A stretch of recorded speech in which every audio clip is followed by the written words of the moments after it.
porque o presidente Lula conversou com o presidente da Venezuela, Nicolás Maduro, por telefone na semana passada. O telefonema não foi divulgado pelo Planalto, nem constou na agenda oficial. O principal assunto da conversa foi a paz da América do Sul e no Caribe, segundo o Planalto.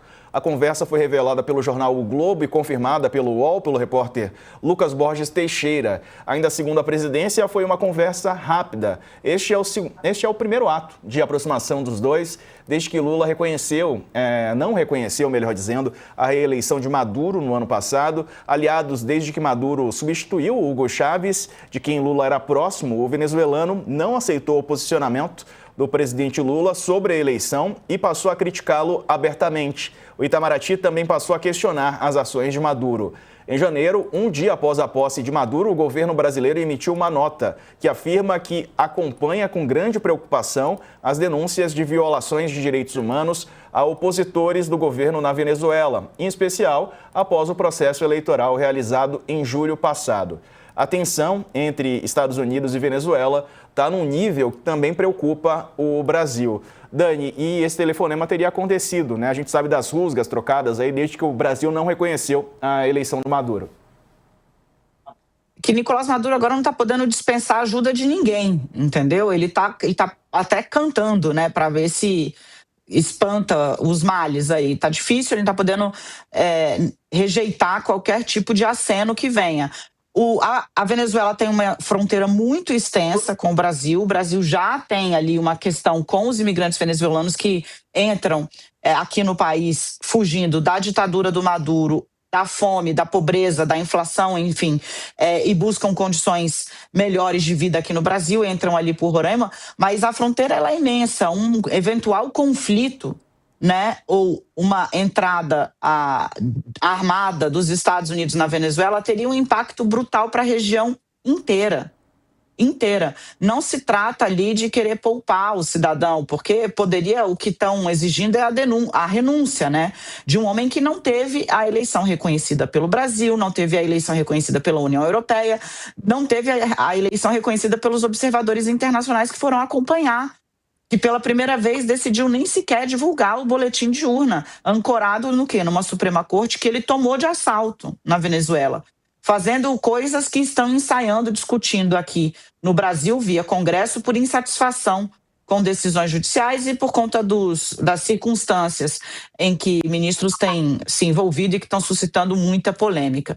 De todo modo, Sarza, o Lula faz esse gesto muito também preocupado com o que pode acontecer no Brasil e na América Latina como um todo, porque Trump vem ameaçando, de fato, inclusive com uma incursão terrestre, o que aí joga a conta toda para o campo do imprevisível, né? Os americanos gostam de uma guerra, o Nicolás Maduro é um personagem fácil de se atacar, porque é preterido por todos, não está sentado numa montanha de armas químicas e nucleares como Vladimir Putin, não está sentado numa potência mundial econômica e bélica como a China, ele está lá na Venezuela sentado em um monte de petróleo que, por sinal, inclusive os Estados Unidos também gostam de petróleo, em especial sob o presidente Donald Trump. Então, assim, juntou o útil ao agradável para Donald Trump, que encontrou um inimigo fácil de ser explorado e deixou aí a América Latina toda em alarde. Vamos aguardar aí o que vem. Quem também telefonou para o Nicolás Maduro foi o líder russo, Vladimir Putin. Ele expressou apoio em meio a essas tensões com os Estados Unidos. Estou vendo aqui a reportagem que o UOL publicou, né, que trata exatamente sobre esse assunto. O Nicolás Maduro conversou então com o Putin e os dois manifestaram a intenção de realizar projetos conjuntos. Putin expressou solidariedade ao povo venezuelano diante da crescente pressão externa e a tensão com os Estados Unidos. E o presidente dos Estados Unidos disse recentemente que os dias de Maduro à frente do governo venezuelano estão contados. Ele não descartou a possibilidade de enviar tropas à Venezuela, o Couto. A situação do Maduro já foi melhor, né? Eu gostaria muito de saber o que o Lula pode ter conversado ou aconselhado o Maduro nesse telefonema aí.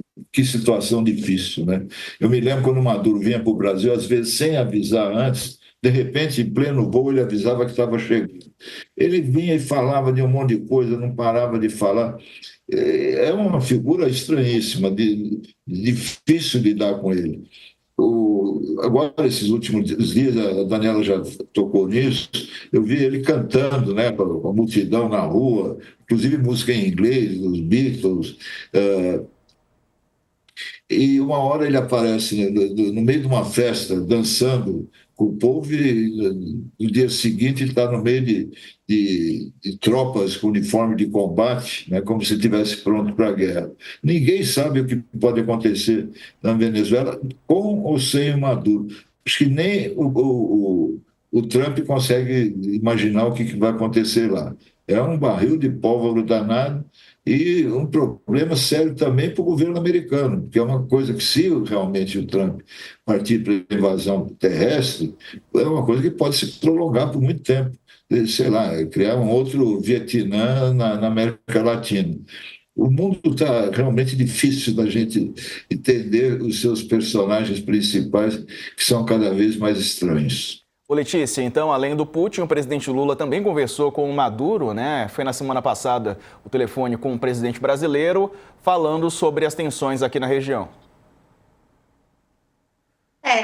O Brasil já recebeu um número muito alto, de mais de 500 mil de refugiados venezuelanos. Então, o governo federal, o presidente Lula tem a plena ideia clara do que está acontecendo e da ameaça que pode ser um conflito no território vizinho. A gente já recebeu mais de 500 mil de refugiados, repito, e essas pessoas vêm em condições muito precárias, elas se espalham, né, entram pelo norte ali, principalmente pela fronteira de Roraima, que tem uma situação, ficam em situações muito vulneráveis. A gente sabe de muita história, muito relato de investigação de venezuelanas traficadas, sendo vendidas, né, para prostituição forçada. A gente sabe de desaparecimento de pessoas nessa fronteira. A gente sabe que a Venezuela isso tudo está acontecendo, né, essa ofensiva do Trump contra a Venezuela é por causa, oficialmente ao menos, né, por causa do Tren de Aragua, que é uma facção criminosa muito estabelecida no território do nosso vizinho.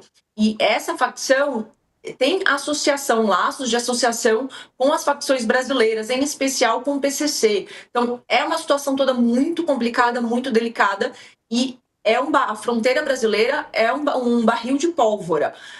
Se acontece alguma coisa num país vizinho e tem, além de uma tragédia humanitária que a gente vai ver lá, a gente vai ver uma tragédia humanitária cruzar a fronteira e vir para o Brasil. Então, sim, o Lula tem um interesse total em segurar essa onda, em conversar com todo mundo que for possível e mais um pouco para poder resolver essa situação e evitar que o pior aconteça ali. O Trump é um homem muitas vezes imprevisível até, que age muito com o fígado, que age muito voltado para o discurso pro eleitorado dele. Então, evitar que essa situação se piore. O Lula está trabalhando e vai trabalhar o máximo possível, enviar emissários, empresários, políticos, o que for necessário para segurar e evitar a situação ficar pior, Diego. Para tentar amenizar a situação aqui para o Brasil, houve aquela conversa, né, Dani, com o presidente Lula e Trump. Antes, diga lá, Couto. O problema é que os dois são imprevisíveis, né? O Maduro e o Trump são muito parecidos. Esse é o perigo. Você nunca sabe o que eles vão fazer, sabe? Não tem lógica. Essa história, essa guerra não tem lógica, né? E eles são... Às vezes as pessoas não gostam que a gente fale isso, mas cada vez mais os Estados Unidos estão parecendo a Venezuela. O Maduro é a contrafação do Trump, né? Os dois não são muito democratas, né? Os dois não têm bom senso, e aí tudo pode acontecer. E quem paga por isso, como a Letícia falou, é o povo venezuelano que vai sofrer na mão desses dois aí. Dani, então, para evitar, né, qualquer tipo de situação, represália contra o Brasil, as facções criminosas daqui, o presidente Lula propôs há poucos dias essa parceria com os Estados Unidos na tentativa de prender líderes dessas facções que estão, inclusive, lá em Miami, nos Estados Unidos.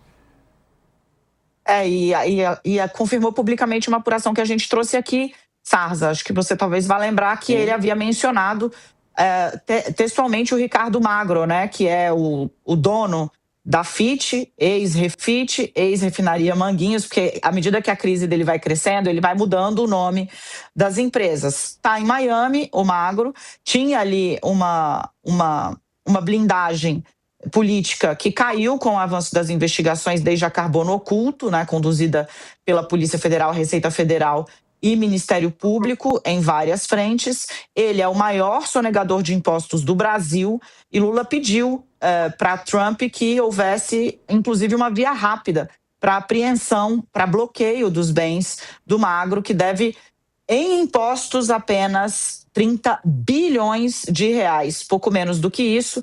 E tem aí, as autoridades chegam até ele porque ele é suspeito de abastecer com os combustíveis da refinaria dele, que, de novo, né, já são alvo de alguma contestação, postos ligados ao PCC, ajudando o primeiro comando da capital a lavar dinheiro. Então, o Lula disse essa semana, eu falei para ele pegar esse cara, para ele, Trump, pegar esse cara, tá falando do Ricardo Magro. Aonde essa negociação, essa conversa vai dar é difícil.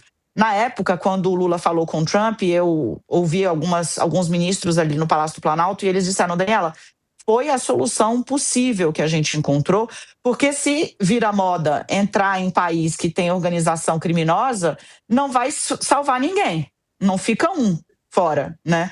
O Brasil tem seus problemas, certamente o Chile tem seus problemas, a Colômbia não vamos nem falar dos problemas dela, México não vamos... Quem é que vai ficar de fora dessa lista?